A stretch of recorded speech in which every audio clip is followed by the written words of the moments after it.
All right, guys, I'm gonna show you a quick little DIAG here. It's nothing crazy, nothing special, okay?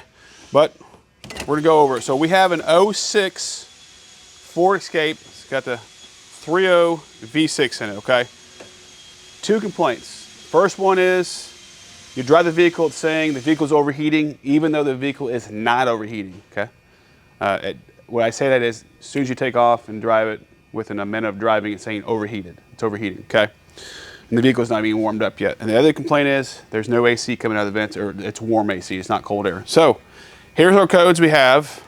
I don't know how well that will come up on camera. Obviously, our main thing we're gonna look at is the engine coolant temperature.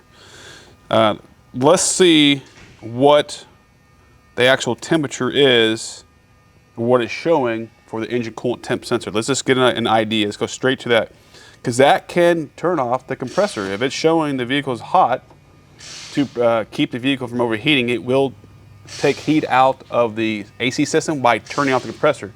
Because if the AC is on, the condenser will get hot, and that can get pulled into the radiator. So they'll turn off the AC compressor to prevent the compressor from operating, which prevent the condenser from getting hot.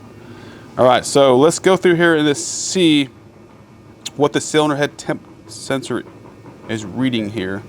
All right, see right here, I don't know if you can see this, it's showing, this car is off, it is not hot. This car has not been running. It may have been running for like 5 minutes, but nothing crazy. It's not 253 degrees, okay? We did already check the sensor. The sensor's within spec, the ohms, okay? And they also confirmed the wiring from the sensor to the engine control module is good. There's no break in it. The resistance is good, so it's not shorted to ground or anything like that. So basically how the system works is one side has ground, the other side has a constant 5-volt reference to it, okay? As the engine heats up, that 5-volt reference signal coming back, basically a little bit of ground goes through it and lowers that 5 volts to 4 volts, 3 volts, 2 volts. The lower that 5-volt reference to ground, the hotter it's gonna show, okay? Right now, if you touch that wire, which we can do from right here, it is reading 0.0. So I'm actually back probed into the sensor, okay?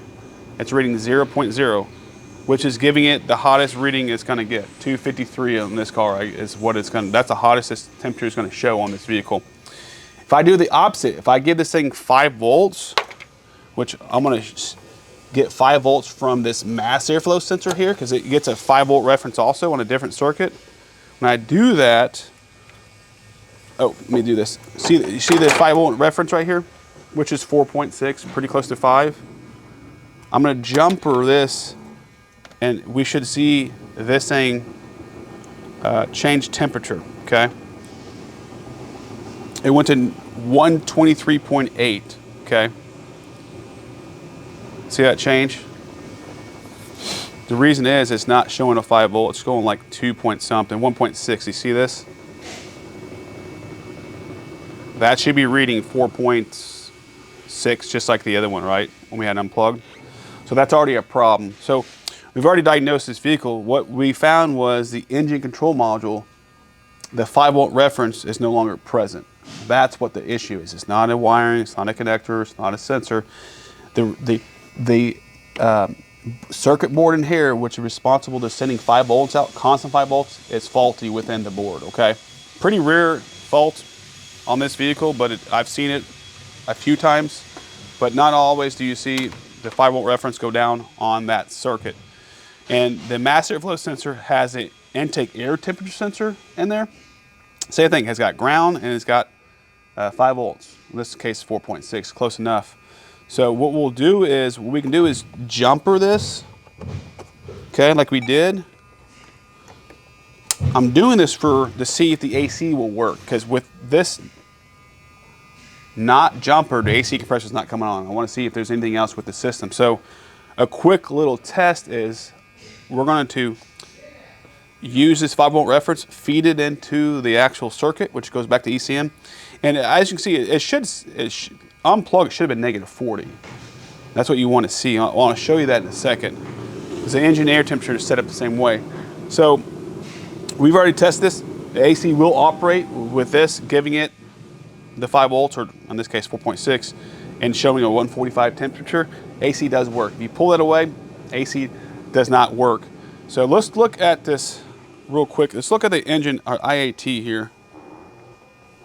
See if it shows up. Let me go back here, show all. Intake. Okay. All right, so I'm gonna pull this out of here. As you can see, it's changing the view of that. Okay. If I unplug this, I should anticipate this thing going to negative 40. It's what you usually anticipate, okay? See what happened there? Negative 40. So if I unplug the temperature sensor on this vehicle for the coolant, it should go negative 40 also. The problem is it's staying at 254 degrees no matter what. So it's a bypass test. So basically, there's 5 volts going to this. If you unplug it, 5 volts equals negative 40. 0 volts equals 254 in this case. So, but yeah, so I wanted to bring in a quick little DIAG. This car, 100% needs an ECM. Why did it go? I don't know, I can't tell you. But the ECM is definitely bad. It's not providing a constant 5 volts to the engine control temperature. Therefore, the engine thinks it's overheating and it's keeping the compressor off. All this vehicle needs is a computer. So hopefully that makes sense. If you got any questions, let me know.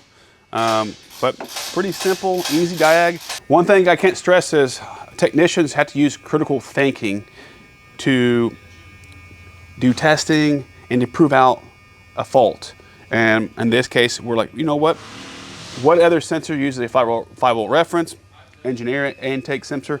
That is a negative coefficient sensor, so they operate exactly the same. When I say negative coefficient,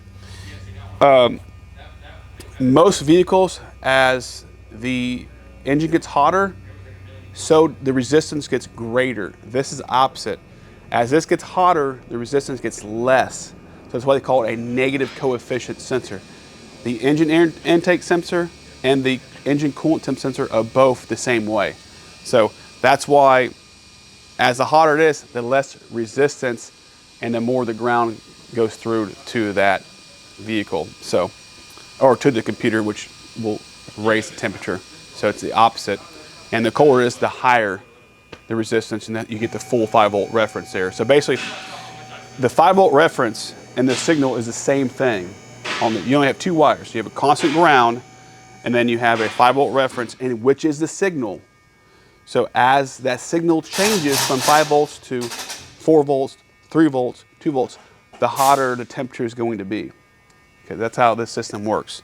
So basically that ground is going through. The easy way to explain it is that ground is kind of bleeding through the sensor and pulling the 5 volts down to ground. If that makes sense, the best way to look at it. Because like I said, the hotter it gets, the more that ground's gonna bleed through, which lowers the 5 volt reference. That's the easiest way I can explain it. It may not how it works in theory, but that's kind of what happens. So if that makes sense to you. So like I said, the higher the temperature, the more that ground is going through the sensor, which is bringing down that 5 volts to lowering to 4, 3, 2, 1. So anyways, we want to bring in quick low DIAG, nothing special, just just critical thinking skills involved. But we get some more, we have time. That's the problem. YouTube's great, but it's hard for us to do YouTube videos. I'm everywhere all the time, and it's hard to get the time to do it. So as I have more time, I'll do it. To the next one. See ya.